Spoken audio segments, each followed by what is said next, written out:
ป่าเผาป่าเผาเผาป่าพี่น้องเอ้ยป่าเผาเผาป่ากำลังสิชุกเนาะมาเด้อกินข้าวเที่ยงนำกันเด้อ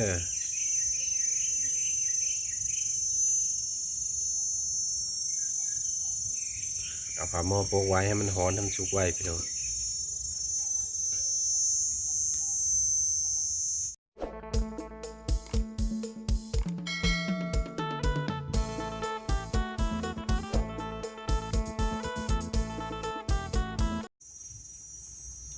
กำลังนางไผ่พี่น้อง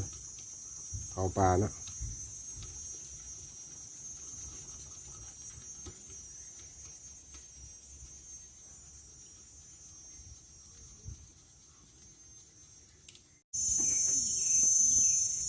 ป่าเผาป่าเผาเผาป่าพี่น้องเอ้ยป่าเผาเผาป่ากำลังสิชุกเนาะมาเด้อกินข้าวเที่ยงนำกันเด้อ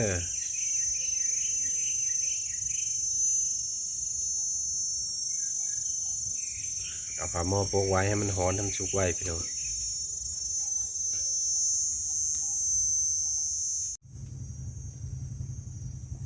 สบายดีพี่น้องปองปายเนาะมันมาพบกับจองคำกองซาแนลคือเก่าพี่น้องวันนี้ได้ของกินมากอะปลาเผาปลาเนาะพี่น้องเผาปลานิ่นพี่น้องก็มีผักกับผักสลัดเนาะแล้วก็หอมโบน้ำผักเล่นน้ำเนาะแล้วก็มีแจ่วพี่น้องแจ่วสไตล์คำกองเองเนาะแล้วก็มีกับข้าวเหนียวร้อนๆคือเก่าพี่น้องเอาเอาลายใหญ่ห้างพี่น้องมาแซ่บๆน้ำกันเลยข้าวทิ้งชาวโบราณเพิ่นบอกข้าวกองน้ำพี่น้องให้เห็นแต่แขนอยู่ข้างๆกองนี่แหละเนาะเอามาแซ่บๆน้ำกันเลยเด้อฝากกดติดตามกดไลค์กดแชร์ให้แน่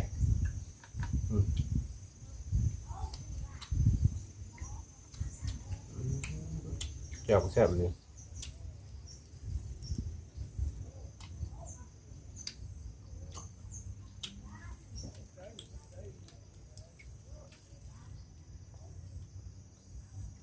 ลองชิมหนังมันก่อน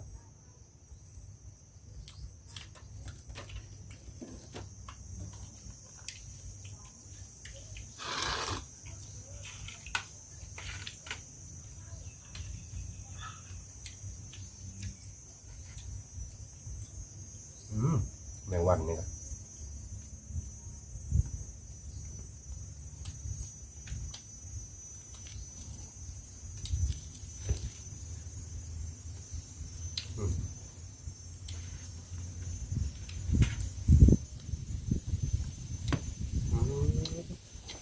ลมก็แห้งเลยพี่น้องเสียงประตูนี่เนาะขออนุญาตใช้มือเลยพี่น้องแซ่บ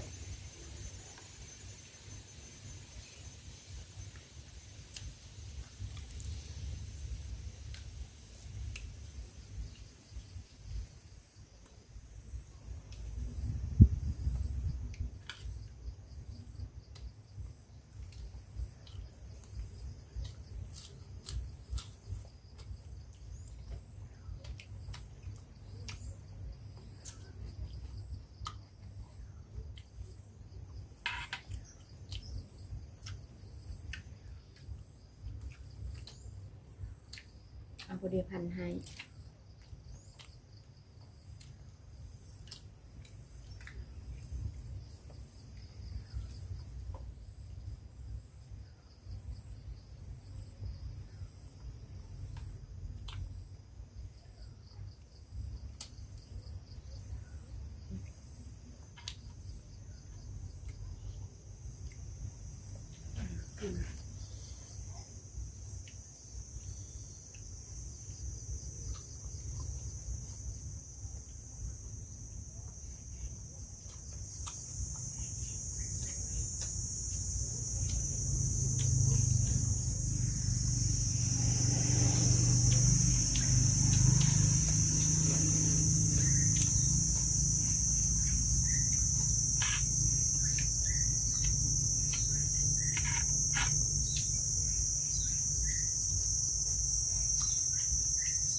แมงวันกระลายพี่น้อง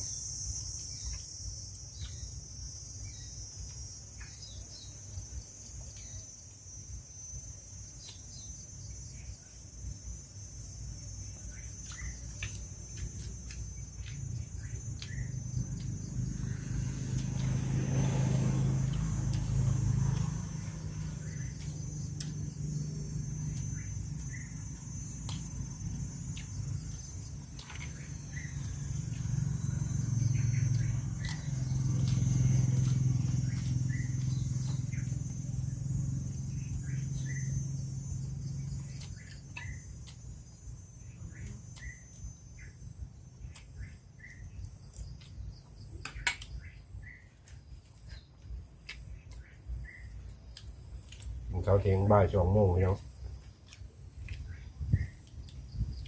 อันนี้นะก็เป็นยากินข้าวแซ่บเนาะ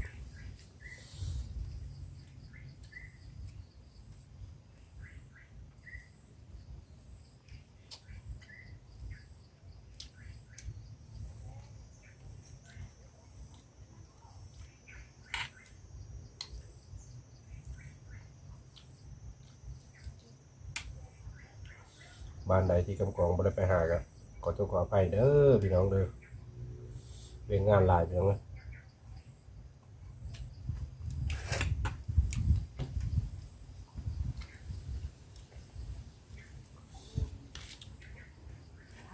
สาวกะไรอยากมีพันไหมพี่น้องอืมอืม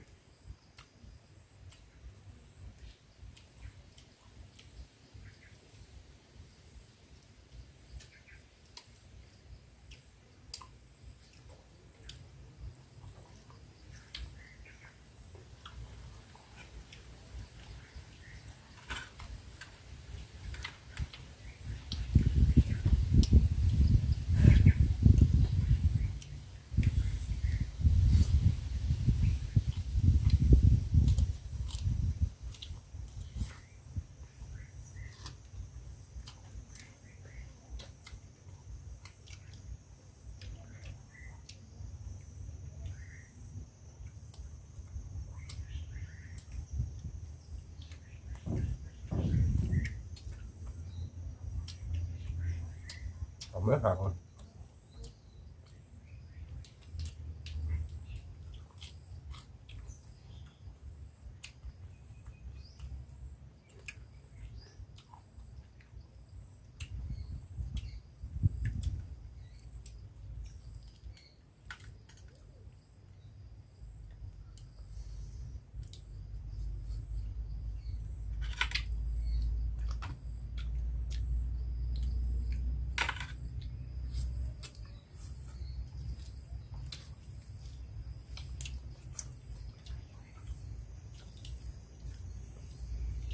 กินบะสุภาพขอโทษขออภัยพี่น้องนะ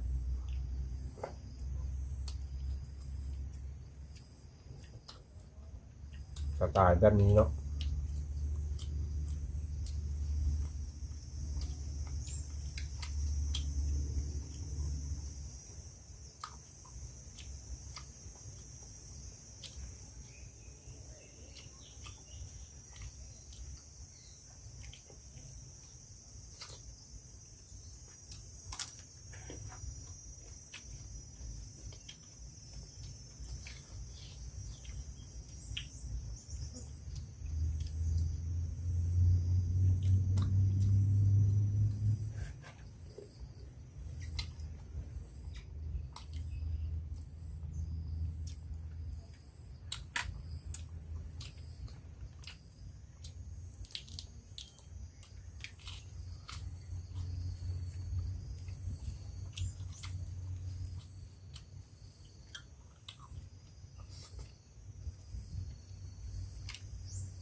มีกินยิ่งแซ่บ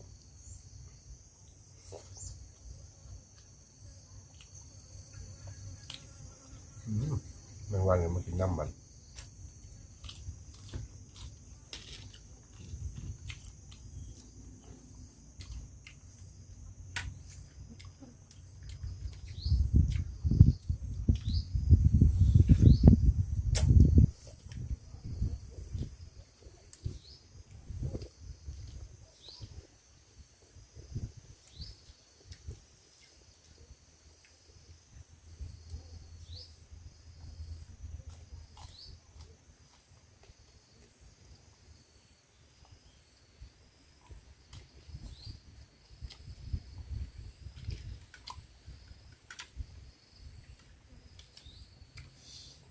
ปืนทองปลา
สุดยอด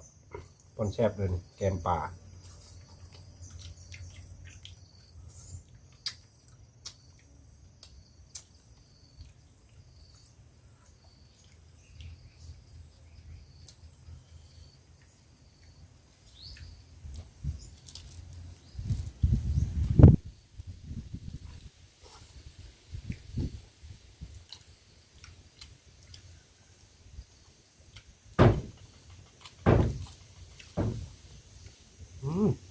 เป็นประตูนกกระดาษ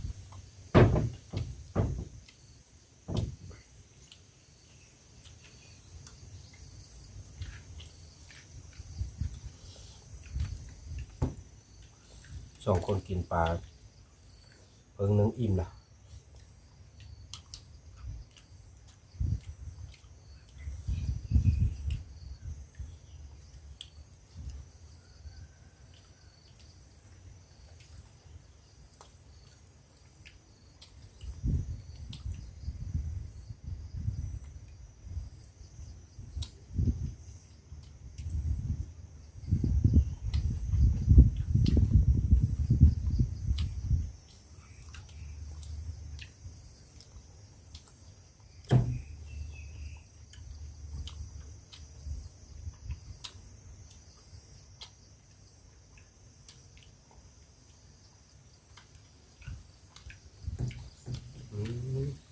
คุณท้องมัน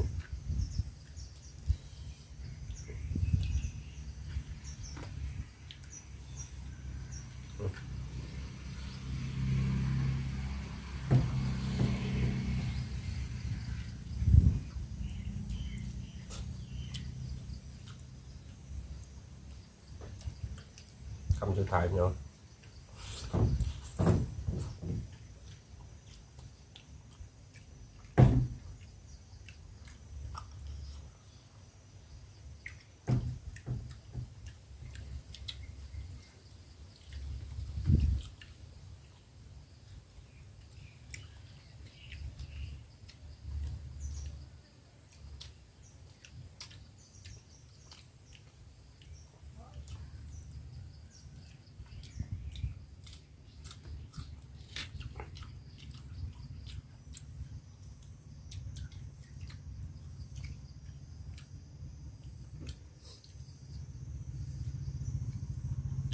เอาสำหรับกินนี่ก็ขอจบคลิปที่นี้แล้วพี่น้องเนาะป่าเขายังอยู่เพิ่งนึงพี่น้องแต่สองคนกินเมื่อเพิ่งเดียวเนาะอิ่มแล้วฝากกดติดตามกดไลค์กดแชร์เลยเด้อพี่น้องเด้อจะเป็นกำลังใจเนาะในคำกรองกับชาวบ่ไร่ให้คลิปต่อไปพี่น้องแต่มื้อนี้เพิ่นบ่เข้ากองเนาะเอาสบายดี